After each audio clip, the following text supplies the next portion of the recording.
Hi y'all, it's Becky Roesler. I have Becky's Junk Journals on YouTube, and on Instagram I'm Becky's Journals, and I'm thinking about changing my YouTube name to just Becky's Journals. Let me know if you think I should. In the last video I showed you how I put together this journal cover and I decorated the front.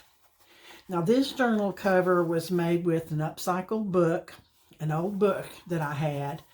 I left the original spine on because it was still holding up pretty good, but it was starting to split here on the edges, and so I reinforced it with a layer of Tyvek all the way around, and then fabric all the way around, and then that with all the glue reinforced it so it'll hold up. And it's a hardback book. This was an old Reader's Digest condensed book with a fun looking front cover of it, any front and back cover. So anyway, this one is finished, and you can see the last video I did on how I decorated the front.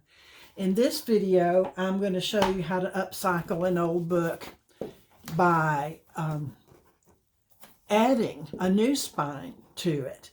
And the first thing you do is you cut the old spine off. And I've already done this one. And all you do is take an X-Acto knife and run it along the edge there. And see, this was an old enough book that it was actually sewn in with thread signatures, but then they glued this cloth fabric down the edge before they inserted into the book. So all you do is just run your knife along the edge. What I did was I laid it out on my cutting mat, and I used a box cutter and ran it down the edge to get this out, and it should come out just like that. Then you will have pretty rough edges, and then you just run the box cutter along the edge again. Now I've decided that in this book it's 9 inches tall and almost 6 inches wide, not quite. And so what I'm going to do is I'm going to make a 2-inch spine to put in this one. And I have 2 pieces of cardboard, cereal box is what it was, and I measured them out, 9 inches tall, 2 inches wide, and I glued them together with the fronts together so the colored part wouldn't be standing up. And that is dried now pretty good. The next thing I'm going to do is I'm going to get myself a piece of Tyvek. A lot of people use lots of different things, but this is the lightest weight and the thinnest but the toughest material that I have found. And you just can't tear this stuff. And what it is, it's an old Priority Mail envelope from the United States. It's an old Priority Mail envelope that I cut up. And what I'm going to do, put this thing together, this is the easiest way that I have found, is the first thing I do is just simply glue my spine that I've created to the Tyvek. And I don't bother spreading the glue out thin or any of that stuff. I mean, there's no reason to get your hands all in the glue. Terry, I'm talking to you. You don't need to put your hands in the glue. This stuff is really gunky. And I just swirl it on there, all messy, and I try not to get it on over the edge, but up to the edges. And then I just lay it down right in the middle, leaving about, and I've cut this Tyvek 4 inches by 18 inches. So it's 4 inches wide, and I just sort of eyeball it and run it into the middle like that. And this right here is going to be lifting up. Okay. Now once that is dry, get that top on there. Whew. Okay, that's kind of stinky today for some reason. It won't take long at all for this to glue down like that. And in fact, I can go ahead now and show you. I'm going to leave, it's probably about 1/8 of an inch space between the spine and the book cover, and I'm going to try to line it up as evenly as possible. And that is where your book cover is going to fold over, and it leaves room for it to fold over. If you put it right up next to it, it won't fold over. So it doesn't take much space, just about 1/8 of an inch, and I just sort of eyeball it. And then what I'm going to do is run glue from here all the way down on the Tyvek. Instead of trying to put it on the book cover, I'm going to do it right on the Tyvek. And if you're using book cloth, you can do the same thing. Whoops, I don't need to go up that high yet. Just need to go up to where the, I got a lot of glue going down there. And then I'm going to lay it down. Pull it closer to me so I can eyeball it to make sure it's straight. And it may not be even between, you know, maybe a little jig-jaggy, wobbly in your space, but that's okay as long as there's enough room for it to bend. And then I'm going to do this side the same way. I'm just going to gunk all that glue on there and call her done for the minute. And I use a lot of glue.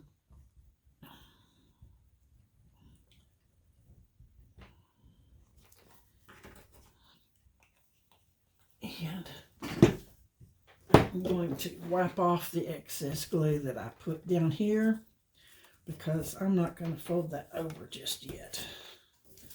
So, don't need that excess glue. Little baby wipes come in handy. And see, with Fabri-Tac, it dries pretty fast, but you don't have to be in a real hurry. And it gives you just a couple of minutes or a minute or so to get it straight.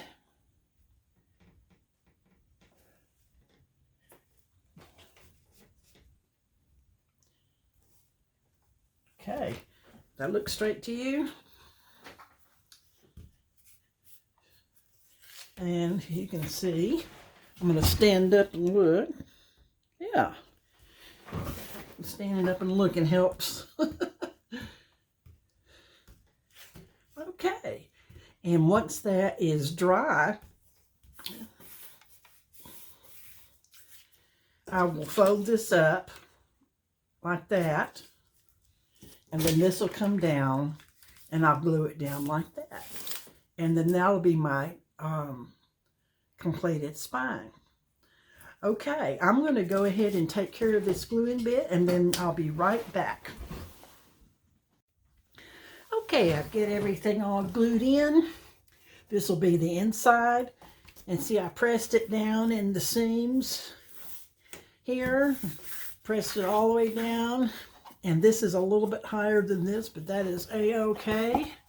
It won't make a difference. And now we have a sturdy extended spine. This will be the front. This will be the inside. And if you'll notice right down here that I'm sorry, the party mail envelope had a little bright red, and the fabric that I chose to go over this it shows through a little bit. So all I'm going to do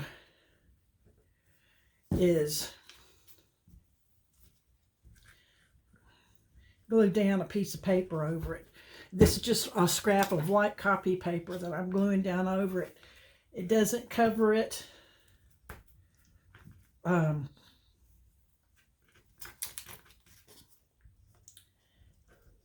It doesn't cover it completely. I mean, you can still see a little bit of it showing through, but it's enough that when I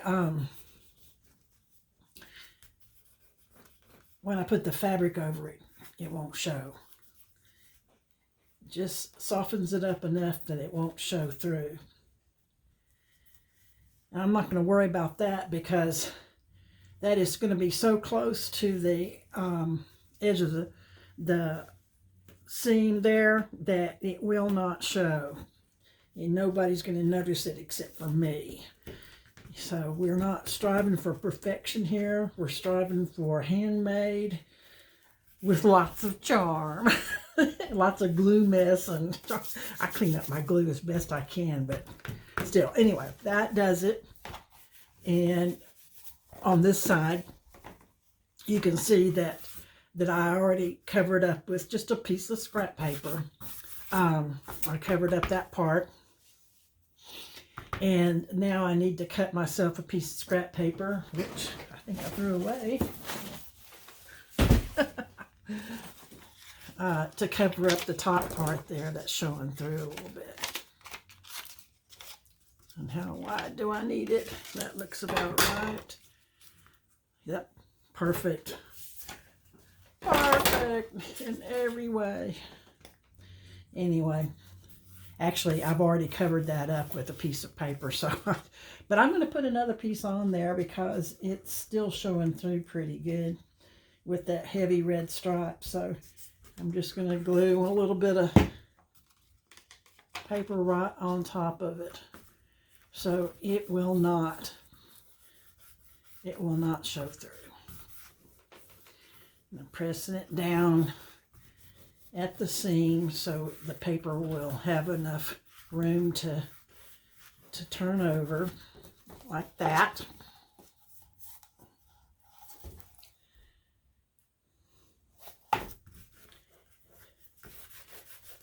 Okay, I'll rub some of that glue. By the way, if y'all have never discovered this, or you haven't discovered this yet, there is a wonderful thing called a glue eraser. And this stuff really does it just picks up any excess glue you've got. It cost me about $5 and I got it on Amazon. And I am so glad I discovered that. Okay, and I've already refilled my glue bottle because I've been using a lot of glue. Then we got the inside. Then once I decided that this was fine, I took a look at the outside cover. We've got our book put together, and I'm going, I don't like this black stripe. I was just going to put a piece of fabric down here, but then, I don't know, I didn't like it. So I went through and picked out some fabric that my friend Terry gave me the last time she was over for a play date. And if any of you live near New Braunfels, Texas, and want to come over for a play date, send me a direct message. I can sure do it. I don't get out and travel much anymore because I have some physical limitations. But if you want to come to my studio here at my house in New Braunfels and play with our scrapbooks and handmade bookmaking stuff, we can do some journal stuff. All right. Anyway, this fabric has an up and a down because it's got little people. It looks like dancing maidens on it. So I'm going to be sure that when I cover this, when I glue this fabric here, I'm going to glue it with the right side up on my book. I'm going to make sure my book is pointing the right way. And I'm going to put this where its fabric is creased. I don't iron anything, y'all. I'm going to put that crease right there at the top. And then this will be the part that folds up, and this right here will be the part that folds over and covers the inside. Now those dancing maidens are going to be upside down, but they're going to be covered by by signatures being sewn in, so we won't tell anybody. So once I get this down, our book will be reinforced. Our spine is going to be on there reinforced, and anything else that we do is going to be decorations. So I'm going to glue this fabric on, and I'll be right back. Okie dokie, I've got it all put together, and it looks different, doesn't it? When I got all the fabric in the center glued down, and then I looked at the front cover, and I looked at that, and the original fabric on the original book was marked up, and it really didn't look good at all. So I went ahead and covered it with this. Actually, this is an old tablecloth that I cut up.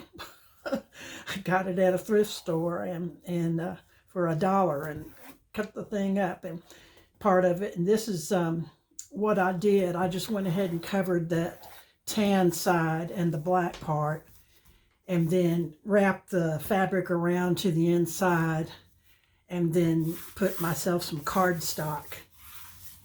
And you'll notice that on the cardstock I have rounded the corners, and I have inked around the edges of the cardstock so it goes into the back. The edges don't stand out.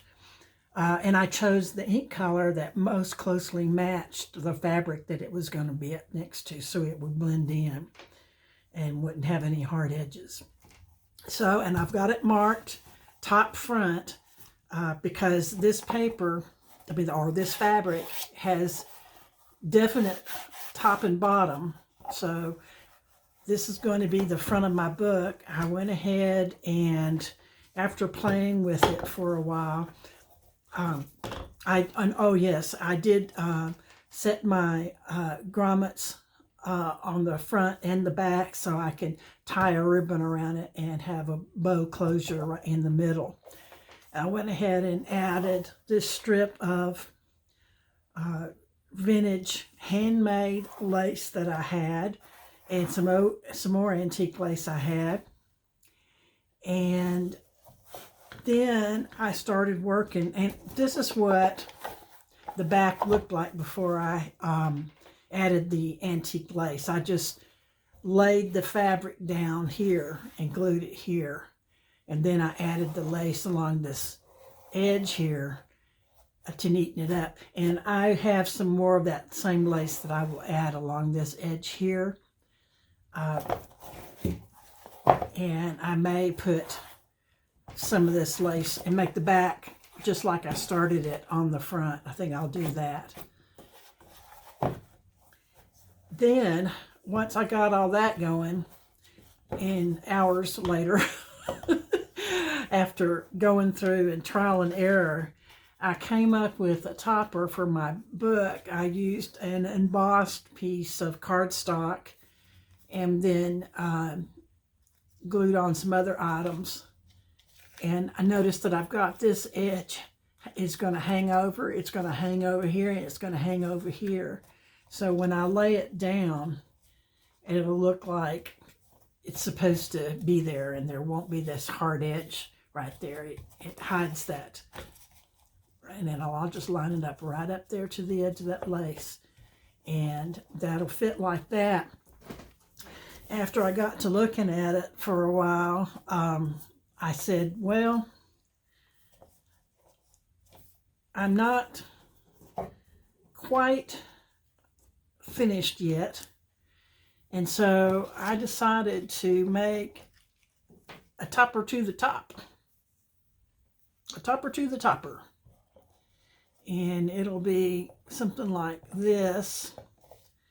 Then it'll lay down like that with some overlap. And in the bottom, I was determined to use the scrap that I had gotten out, and it fits down there like that. And I'll even this up. And then it was too dark and it needed to be lightened up a little bit, so I decided that I would put this right there. So what do you think? Is that going to finish it? Oh, one finishing touch. It's going to need a little thing right there that says a journal. Now all I have to do is just glue that stuff down, and my front cover will be done. I don't think I'll add anything else to it, but you never know. I'll post a picture when it's done. Okay, well, thanks for watching, and let me know if you'd like to see more videos like this. Have a great day. Come see me on YouTube at Becky's Junk Journals, on Instagram at Becky's Journals, and on Facebook at Rebecca Roesler, Roesler. Thanks a lot. Bye-bye.